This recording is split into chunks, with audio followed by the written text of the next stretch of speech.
आज एक ऐसी बात करने वाले हैं कि हमारे दिमाग में एक हौवा होता है कि किसी भी चीज़ की ट्रिक कैसे बनाई हमने, ठीक है? ट्रिक का बड़ा हुआ, अरे कैसे कर दिया हमने सवाल, ठीक है? क्या करें, कैसे करें?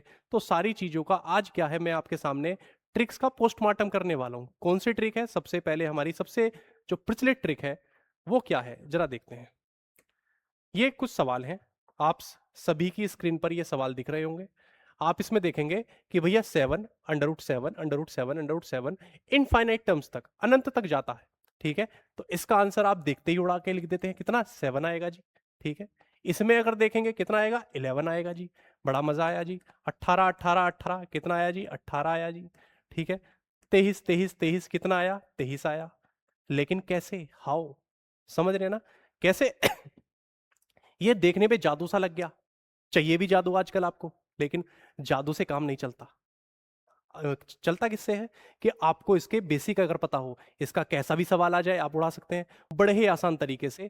एक सवाल जो हमारा ये पहला सवाल है, मैं इसको समझाऊंगा और बाकी की चीजें आप देखते ही उड़ा दोगे, ठीक है? कैसे? Under root 7 under root 7 under root 7 and so on, कहां तक जी? इनफाइनाइट टर्म्स तक, ठीक है? अब आप इसे समझना, आप इसको किसके बराबर लिखेंगे? x के बराबर। x, वो x जो आपको छोड़ गई, ठीक है जी? तो इस x के बराबर में आप लिखेंगे, दोनों का स्क्वायर करेंगे। तो जब स्क्वायर करेंगे तो ये कुछ बनेगा, मतलब कि अंडर रूट हट जाएगा तो बात बनेगी x square equal to 7 under root 7 under root 7 under root 7। आपने कहा जी गुरुजी आपने तो एक एक्स्ट्रा लिख दिया, क्यों एक्स्ट्रा लिखा? चलो जी कम कर दो, क्या फर्क पड़ रहा है, ठीक है? लेकिन आपको एक बात समझनी पड़ेगी कि अगर इनफाइनाइट क्या होता है? अनंत होता है, अनंत जिसका कोई अंत ना हो। अंत मतलब समुंदर, समझ रहे हो ना? जिसका कोई अंत ही नहीं है इतनी बड़ी क्वांटिटी में। अब उस स्थिति में अगर आप देखेंगे कि अगर उसमें से मैंने एक लोटा जल निकाला तो कोई फर्क पड़ेगा? नहीं पड़ेगा ना।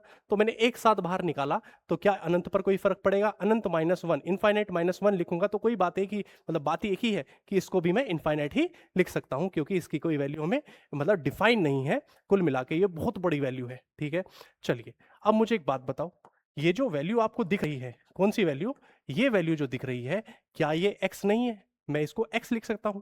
तो x square is equal to 7 into x. ये इधर जाएगा तो इससे एक पावर कम हो जाएगी और x की वैल्यू कितनी बनेगी?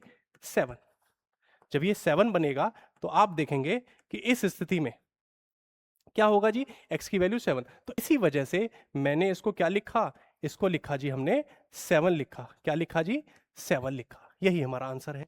तो अब आप जो बाकी के सवाल हैं आप इनको करना और आप